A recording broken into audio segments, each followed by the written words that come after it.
Primavera de 2008. Mientras Israel celebraba su 60 aniversario, su vecino, el Líbano, se encontraba de nuevo sumido en una crisis. Hezbollah, calificada por Occidente como organización terrorista, estaba mostrando su poder. Occidente respondía con su frase favorita: no hablamos con terroristas. Backlight ha viajado al Líbano para ver las cosas más de cerca, ya que muchos creen que aquí es donde reside el futuro de la región. Hola, Hussein. Soy Al-Astar. Hoy les presentamos el perfil de Al-Astar Group, un intermediario que trabaja contracorriente.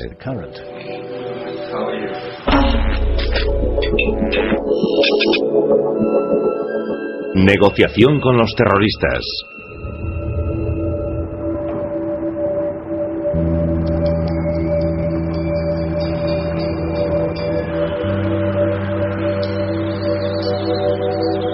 And the unifying feature of this movement, the link that spans sectarian divisions and local grievances, is a rigid conviction that free societies are a threat to their twisted view of Islam. The war we fight today is more than a military conflict. It is the decisive ideological struggle of the 21st century. Siempre vuelves al problema del lenguaje. Hasta luego, ya nos veremos. ¿Está la luz encendida? Este es Al-Astar Krug, antiguo oficial del MI6. Ha trabajado durante muchos años como mediador secreto en varias zonas en conflicto. Desde Irlanda del Norte a Afganistán en los 80. Y desde Sudáfrica a Oriente Medio, donde facilitó varios altos el fuego. Como fundador y director de Conflict Forum, el foro de los conflictos, ahora trabaja en Beirut, Líbano, en un esfuerzo por romper el punto muerto en el que se encuentra la guerra contra el terror. ¿Has tenido un buen vuelo? Sí, muy puntual. Fantástico. Yo también me alegro. Me temo que tienes visita. Ya veo. Te veré cuando salgas. De acuerdo. Me llamo Michael Ancram. Fui portavoz parlamentario de la oposición en materia de asuntos exteriores y vicepresidente del Partido Conservador. Mis principales intereses siguen siendo los asuntos internacionales y de seguridad. Formo parte del Comité de Inteligencia y Seguridad, un comité parlamentario. Pero al mismo tiempo viajo mucho. He estado en varias zonas en las que están teniendo lugar resoluciones de conflictos. En el aspecto político fui ministro en Irlanda del Norte y empecé las conversaciones con el IRA en 1992-93. Allí aprendí cómo hacer que la gente entable un diálogo. He intentado aprender de aquello, compartir esa experiencia y ver qué ocurre en otras partes del mundo. Por supuesto dirán que todo depende de... Creo que obtener respuestas depende de cómo... Creo que ahora mismo uno de los problemas que hay en el mundo es la forma en que funcionan las relaciones internacionales, que provoca la polarización de actitudes. La polarización conduce al conflicto. Creo que la diplomacia y el diálogo son todo lo contrario, y es algo que hemos perdido la costumbre de hacer. Y me gustaría pensar que en pleno siglo XXI podemos volver atrás y utilizar lo que ahora llamamos el poder blando, la fuerza del diálogo, la fuerza de la diplomacia, para intentar resolver problemas que hasta ahora hemos intentado solucionar sin demasiada fortuna mediante la acción militar.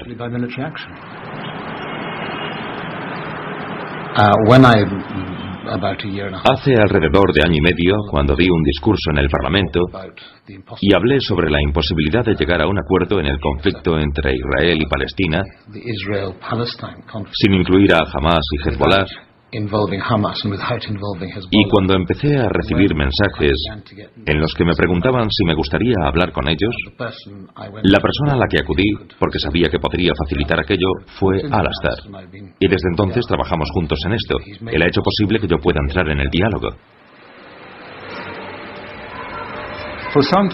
Durante algún tiempo me ocupé de negociaciones con rehenes. Cualquier negociación de este tipo normalmente empieza con una situación en la que tienes un grupo extremista que probablemente amenaza con actuar de forma violenta y pide la luna. Con esto quiero decir que piden cosas que ningún gobierno ni empresa jamás aceptarían. Bueno, ¿y entonces qué haces? Pues inicias la comunicación. Intentas aplicar la primera regla para situaciones con rehenes, que es abrir un canal de comunicación.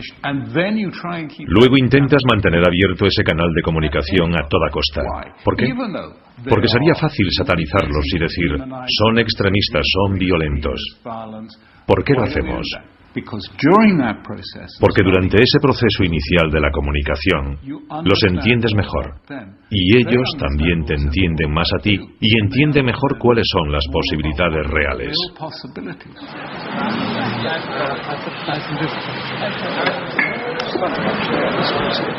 Sí, exacto.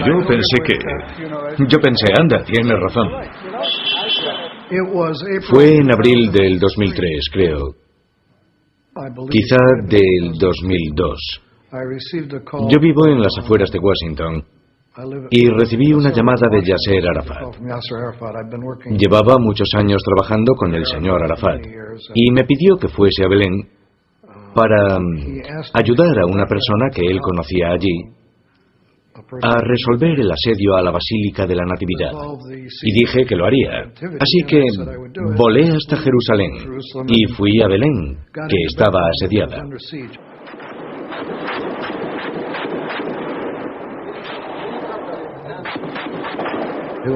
Fue muy difícil entrar. Las calles estaban en silencio. Los israelíes rodeaban la basílica. Había palestinos retenidos en su interior. Era una situación muy tensa. Entonces entré en la sede del Comité de Negociación Palestino y allí estaba Alastair Crooke, que había sido enviado para ayudar con las negociaciones. Fue la primera vez que vi a Alastair y resultó ser un maestro consumado en esto. Había acumulado mucha experiencia por todo el mundo. Había trabajado de manera sobresaliente en muchas zonas en conflicto. Luego, cuando abandonó el servicio, me llamó y me dijo que iba a crear una organización llamada el Foro de los Conflictos, y yo le dije que me interesaba y me uní al equipo.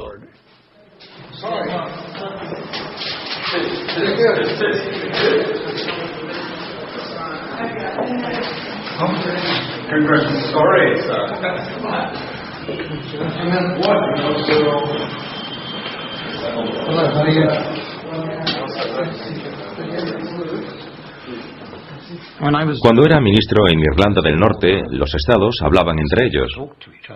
Pero no había ningún conflicto entre ellos, el conflicto lo tenían con los terroristas. Pero hasta entonces la opinión general era que solo se podía vencer al terrorismo mediante la acción militar. Nos dimos cuenta de que nunca íbamos a vencer al terrorismo. Podríamos contenerlo, y si queríamos encontrar una solución teníamos que incluir a la gente que tenía que formar parte de esa solución, y eso incluía a los terroristas. Hablamos con el IRA, en nuestro caso, fue un proceso muy lento y esas lecciones son las mismas en otras partes del mundo. Lo que hay que hacer es hablar con la gente que te está atacando en ese momento e intentar ver si existe alguna posibilidad de conseguir que formen parte de lo que yo llamo un organismo internacional, en lugar de estar en contra de dicho organismo. En realidad tienes que empezar a hablar con gente con la que no estás de acuerdo, que no te creen, que no están receptivos a la ayuda de los Estados Unidos, del Reino Unido ni de la Unión Europea. Es así de sencillo. Simplemente hay que comenzar a hablar, abrir los canales y empezar a dialogar. Sí, aunque estén estallando bombas. ¿Cómo estás, amigo? Me alegro de verte.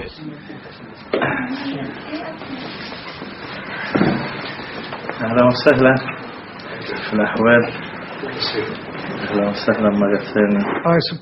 Supongo que la mejor manera de decirlo es que nosotros traducimos, aunque no literalmente, pero intentamos abrir el lenguaje y el significado, el contexto político. Intentamos explicar, porque parece haber un abismo cultural, lingüístico y político entre los estadounidenses, los europeos y la gente del Islam y los movimientos políticos islamistas. Y como hay esos malentendidos, nosotros intentamos salvar ese abismo. Intentamos salvar el abismo del lenguaje. No el lenguaje literalmente, sino el lenguaje político.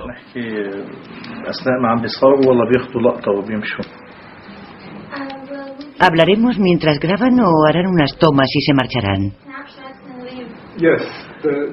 Sí, tendremos una conversación social durante unos minutos y luego se marcharán.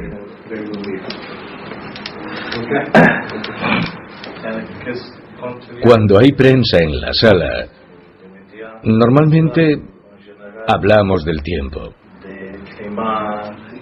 Pero con los australianos siempre hablamos de cricket y también de fútbol. Eso es porque siempre ganan.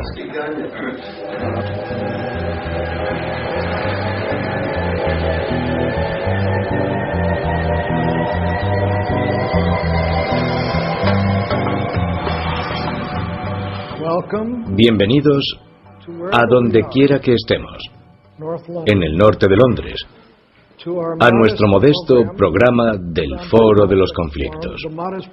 El modesto programa es el proyecto de movilización, déjenme que se lo lea, para crear un plan de acción detallado para luchar contra los usos de poder e identidad que contribuyan a la polarización entre los musulmanes y Occidente. No se sientan intimidados. Antes de nada, me gustaría decir que justo antes de salir de Beirut para venir aquí, estuve sentado con la cúpula de Hezbollah, que dijo lo siguiente: creo que es inevitable. Ahora mismo el conflicto es inevitable. Y lo que es más, creo que es bastante inminente. Y finalmente, creo que lo estamos deseando. Estamos preparados. Supongo que, en cierto modo, es un momento extraño para tener una reunión como esta, cuando parece que estamos a las puertas de un posible conflicto de gran envergadura en la región. Muchas de las partes parece que empiezan a pensar que el conflicto ya es inevitable.